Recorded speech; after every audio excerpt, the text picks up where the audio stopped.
ili uweze kumtengenezea mwili wenye dhabihu na sadaka iliyo hai na kujitambua na uweze kuchaguliwa na Mungu, lazima utenge maisha yako na utenge maisha ya Mungu. Mungu anataka kuhudumia kimwili na Mungu anataka kuhudumia kiroho kwa jina la Yesu. Amina. Haleluya. Hakuna dhambi yoyote inayokuja kwa mtu pasipo kutengenezwa. Dhambi yoyote inayokuja kwa mtu ni dhambi iliyoigwa kutoka zamani. Huenda baba yako alikuwa anatenda dhambi alafu anaomba toba. Umeelewa vizuri? Ndio maana hata Daudi alikuwa anaoa wake wa wanajeshi wake, lakini vile alivyokuwa anaoa wake wa wanajeshi wake alikuwa anarudi kwa Mungu, anaomba toba na Mungu anamsamehe. Wakati mwingine Mungu anakaa kimya.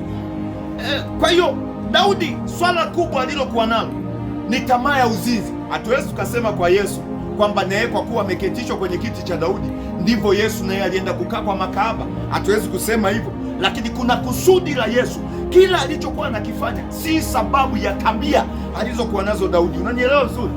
Maanake ile tabia ya Yesu kwenda kuketi pamoja na wenye dhambi, alienda kuketi nao kwa sababu kazi aliyokujia katika dunia hii ni kuuisha mwili ulio katika dhambi, auweke katika matendo ya kumwendea Mungu mwenyewe. Na wewe maisha yako iko sababu ya kutengeneza maisha yako, na ndio maana unaweza ukamwona Mariamu alivyotoka kwenda moja kwa moja kwa mtu anaitwa Elisabeti, anafika moja kwa moja kwa Elisabeti. Anapoingia pale, alivyoingia kwenye nyumba tu ya Zakaria, anasema akamkumbatia Elisabeti. Alivyomkumbatia Elisabeti, ghafla kitoto kilichokuwa ndani ya tumbo la Elisabeti chenye miezi 6 kikacheza. Elisabeti akasema, nina furaha ya Bwana iko ndani yangu sasa, na usikia ukuu wa Mungu ulioko ndani yangu, kwamba kumbe nimekumbatiwa na mtu aliyembarikiwa. Wewe maisha yako unakumbatiwaga na nani? Huenda mke wako mwenyewe anakukumbatia, lakini hakukumbatii kutoka rohoni.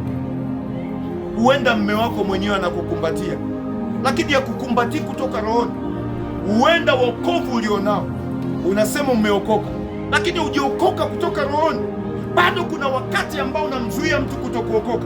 Na ni kwa nini unamzuia? Ni kutokana na tabia alizokuwa nazo au tabia zilizoko ndani yake. Na Mungu yuko tayari kufungua maisha ya mtu mmoja, na aliye tayari kubadilisha maisha yake. Hebu tushuke mstari wa 39 twende. Basi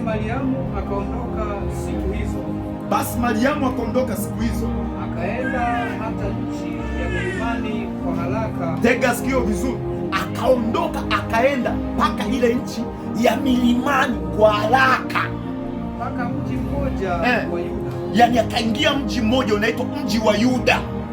Akaingia nyumbani kwa Zakaria, kwa mtu anaitwa Zakaria. Akamwambia mtu anaitwa Elisabeti. Anaitwa nani? Anaitwa tena nani? Tuseme wote, anaitwa nani? Anaitwa Elisabeti, sio Elizabeti. Umeelewa vizuri? Watoto wetu tunawaita majina Elizabeti, lakini haina tofauti na hili neno Elizabeti. Umeelewa vizuri?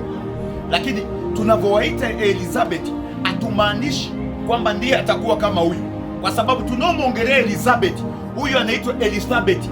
Elizabeti alikuwa na uwezo wa kupata mtoto na umri wake ulikuwa umeshakwisha kwenda sana. Kwa hiyo ndipo malaika anamtokea Zakaria katika hekalu siku ya zamu yake ya kufukiza uvumba kwenye hekalu. Anamwambia, sikiliza, utapata mtoto na huyu mtoto jina lake utamuita Yohana. Na ndipo akaenda tena kwa mtu anaitwa Elisabeti, akamwambia utapokea ujauzito kwa njia ya Roho Mtakatifu. Na alipokea mtoto. Kwa hiyo watoto wote wawili kati ya Yesu na mtu mwingine anaitwa Yohana ni watoto waliotoka kiroho, ni watoto waliobeba sababu ya Mungu ndani yake. Inasemaje Biblia? Ikawa Elisabeti aliposikia kule kuamkia kwa Mariamu. Ikawa Elisabeti aliposikia kule jinsi gani Mariamu anapomwitikia au alivyomwamkia kutoka ndani. Kuna mtu anaweza akakuamkia kutoka ndani ukasikia kabisa mama fulani ana upendo wa ndani, ameniamkia vizuri. Ila mama fulani unamkiaga vizuri, una upendo kweli. Haleluya. Lakini kuna watu anaweza akakuamkia na usijue kama akakuamkia. Hata wewe si una mke wako, hata wewe si una mume wako, unamwamkia. Kuna mtu ukiamka nyumbani kwako unatakiwa umwamkie mke wako. mama fulani, umeamkaje?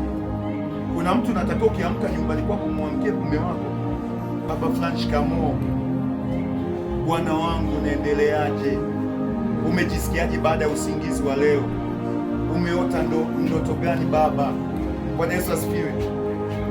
Ziwe ndoto nzuri, nami nimeota za hivi. Haleluya. Unakuta mke wako yeye anaotaga mizimu. Haleluya. Mwingine anaota marejesho. Haleluya. Yaani unasikia tu, nakudai, utanilipa, lazima unilipe. Yaani nakwambia, na ukichelewesha tunamkata 2000. Unasikia mtu analala anaota. Bwana Yesu asifiwe. Kumbe ukiamka asubuhi, penda kumsalimia hata mume wako, penda kumsalimia hata mke wako. Kuna watu wanazitafuta salamu hizo kwa wake zao, kuna watu wanatafuta salamu hizo kwa ume zao, na ndio maana uzinzi unaongezeka kutokana na watu kutokuwa na hiyo mila.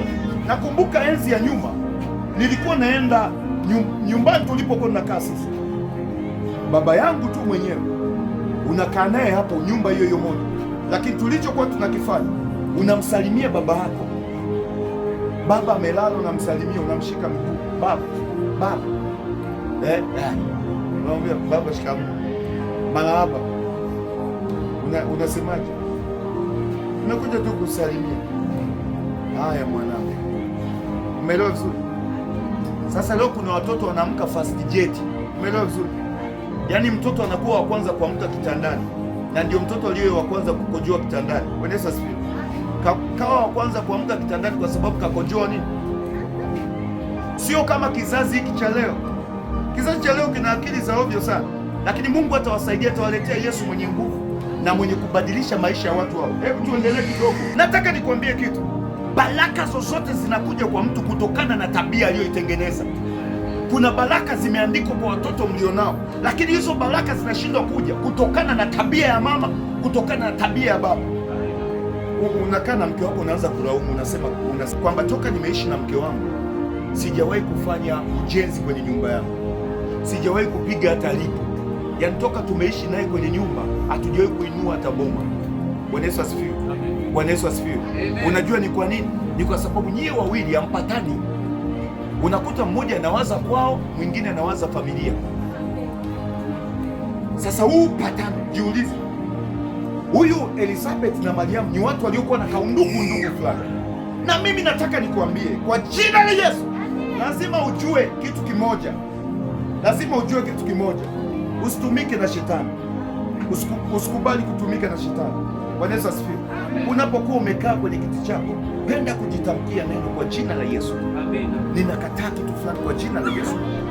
Bwana asifiwe. Haleluya. Haleluya. Haleluya. Haleluya. Haleluya. Lazima ujifunze kukataa tabia fulani kwa jina la Yesu.